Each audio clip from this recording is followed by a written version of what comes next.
வணக்கம். நிலாவையும் சோழனையும் எப்படியாவது பிரிக்கணும்னு சொல்லிட்டு நிலாவோட குடும்பத்தில் அந்த வீட்டுக்கு வர வச்சிடுறாங்க. வர வச்சு அவங்க எல்லாருமே பிளான் பண்ணி சோழனை ஒரு இடத்துக்கு அனுப்பும்போது அந்த இடத்துல நகையும் பணத்தையும் நம்ம வேண்டிய ஆளை வச்சு ஆட்டையை போட்டுடணும். இந்த நகையும் பணத்தோட சோழன் வந்து எஸ் ஆகிட்டான் அப்படின்னு சொல்லி தெரிய வரணும். இதை பார்த்த நிலா வந்து ரொம்பவே வெறுத்து போகணும். இப்பேற்பட்டவங்க கூட நான் வாழவே மாட்டேன், பணத்துக்கும் நகைக்கும் ஆசைப்பட்டு தான் என்னை கல்யாணம் முடிச்சிருக்கேன் அப்படின்னு சொல்லி அவள் வந்து நம்ம வீட்டிலே இருந்துருவா அப்படிங்கிறது நிலா வீட்டுடைய பிளான். இதில் சுதாரிச்சுக்கிட்ட சோழன் ரொம்ப தெளிவாக நம்மளை நம்பி இவ்வளோ பணத்தையும் நகையும் தந்து ஒரு ஆள்கிட்ட கொண்டு கொடுன்னு சொல்லியிருக்காங்கன்னா கண்டிப்பாக இதில் ஏதோ ஒரு கதை இருக்குது அப்படின்னு சொல்லிட்டு அந்த நகையும் பணத்தையும் ஒரு கொரியர் கம்பெனியில் போய் அனுப்பியிருந்தார். எங்கே அனுப்பியிருந்தார்?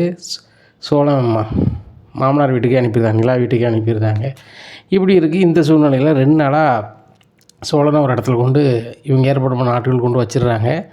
அந்த காரையும் எடுத்து வந்துடுறாங்க. அந்த காருக்குள்ளே தான் நகை இருக்குது அப்படின்னு சொல்லிட்டு 2 நாள் கழிச்சு எனக்கு கிடைச்சா போதுன்னு சொல்லி அவர் சொல்லிடுறாரு நிலாவோட அப்பா.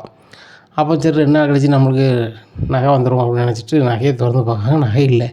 நகை இல்லையே அப்படின்னு சொல்லிட்டு சோழன் அங்கே எங்கே இருக்கா அப்படின்னு சொல்லி கேட்கும்போது சோழன் இங்கே இல்லை அப்படின்ட்டு இருக்கும்போது வீட்டுக்கு வந்துடுறாரு. என்னம்மா நகையும் பணத்தையும் காங்கல நினைக்கலாம் அப்படிங்கும்போது, மாப்பிள்ள நகையும் பணத்தையும் எங்கே கொண்டு போனீங்க அப்படிங்கும்போது நிலா சரியான கோவத்தில் இருக்காங்க. ஏங்க நகையும் பணத்தையும் எங்கே, உங்களுக்கு ஃபோன் பண்ணால் சுவிட்ச் ஆஃப்னு வருது அப்படிங்கும்போது நிலா நான் போயிட்டு இருக்கும்போது நிறைய பேர் இப்படி பண்ணாங்க அப்படிங்கும். மாப்பிள்ள ஏமாத்தாதீங்க மாப்பிள்ள, பணத்தையும் நகையும் எங்கே அப்படிங்கும்போது ஒரு கொரியர்காரர் வராரு. நகையும் பணமும் காங்கணும்னு கேட்டிங்களே, இந்த கொரியரில் தான் வந்திருக்கு, நான் அனுப்பியிருக்கேன் பாருங்கள். எனக்கு அங்கே இருக்கிறது ஏதோ தப்பாக பட்டுச்சு, வார வழியிலே ஒரு கொரியர் ஆஃபீஸ் இருந்துச்சு, டவார்னு அதில் அனுப்பிட்டேன். உங்கள் நகையும் பணமும் இதில் வந்துருச்சு, நீங்கள் சம்மந்தப்பட்ட ஆள்கிட்ட ஃபோன் பண்ணி சொல்லிடுங்க, ஒரு கதை ஆகிப்போச்சு அதனால தான் வரதுக்கு லேட்டுன்னு சொல்லிடுங்க அப்படிங்கிறாங்க. இதை கேட்ட நிலா எங்கே உண்மையை தானா அப்படின்னு சொல்லிட்டு உழைச்சி பார்த்துட்டு, எங்கே ரொம்ப தேங்க்ஸுங்க, உங்களுக்கு என்னவாச்சோ ஏதோ வச்சோன்னு தான் நினச்சேன், ஆனால் நீங்கள் இப்படி பண்ணியிருக்க மாட்டேங்கன்னு தெரியும். ஆனால் எங்கள் வீட்டில் எல்லாருமே சொன்னாங்க பணத்துக்காக நகைக்கு ஆசைப்பட்டு தான் அவர் வந்து அதை எடுத்து போயிட்டார், இப்பேற்பட்டவர் வேண்டாம் அப்படி இப்படின்னு சொன்னாங்க, ஆனால் நாங்கள் நம்பலாங்க அப்படிங்கும்போது எனக்கு தெரியுமா அப்படிங்கும்போது சோழன் மேலே ரொம்ப காதல் பண்ண ஆரம்பிச்சிடுறாங்க எங்கள் நிலா மேலேயும் ரொம்ப பாசமாயிருது. ஓ நீங்கள் இந்த மாதிரி வேலை பார்க்கன்னு எனக்கு தெரிஞ்சு தான் நான் அப்படி பண்ணேன் அப்படின்னு சொல்லிட்டு ரூம் பார்த்து போகிறாங்க. அங்கே நிலா வந்து ஃபோன் பண்ணி எல்லார்ட்டையும் சொல்கிறாங்க இந்த மாதிரி வந்துட்டாப்புல அப்படின்னு சொல்லிட்டு. இவரை காங்கலன்னா அவங்க வீட்டுக்கெலாம் கால் பண்ணியிருக்காங்க, அவங்களும் தேடி அலைஞ்சிருக்காங்க. அப்போது ஐயா வீட்டில் வந்து ஃபோன் பண்ணுதாங்க சோழனுக்கு. சோழன் இப்படி ஆயிடுச்சு, குலதெய்வம் கோயிலுக்கு போகணும் அப்படிங்கும்போது சோழன் நினைக்காரு, இந்த வீட்டில் உள்ளவங்களை வந்து நம்ம கறியை பூசணும் அப்படின்னா கண்டிப்பாக இதை செஞ்சே ஆகணும் அப்படின்னு நினைக்காரு. அப்போ அவங்க சொந்தக்காரங்க வர சொல்லி இவங்ககிட்ட பேசுகிறாங்க.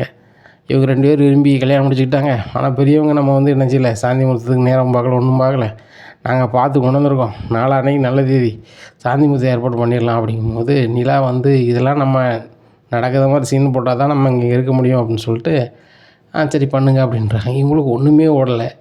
உடனே சோழன் வந்து அவங்க மாமனார்கிட்டையும் மச்சினங்கிட்டையும் அவங்க மாமியார்ட்டையும் பேசுகிறாங்க. என்னங்க டிரைவரை விட்டு அனுப்பலாம்னு நினச்சிங்க, நான் நிலாவோட புருஷன், இன்னும் எப்படி நீங்கள் அனுப்ப முடியும், அனுப்பவே முடியாது, பாருங்கள் உங்கள் வீட்லேயே நான் சாந்தி முகூர்த்த ஏற்பாடு மட்டும் இல்லை அதையும் நடத்தி காட்டுறேன் அப்படிங்கிறாங்க.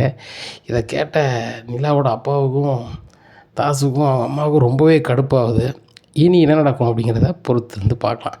நம்ம சேனலை நீங்கள் மறக்காமல் லைக் அண்ட் சப்ஸ்கிரைப் பண்ணுங்கள். நன்றி, வணக்கம்.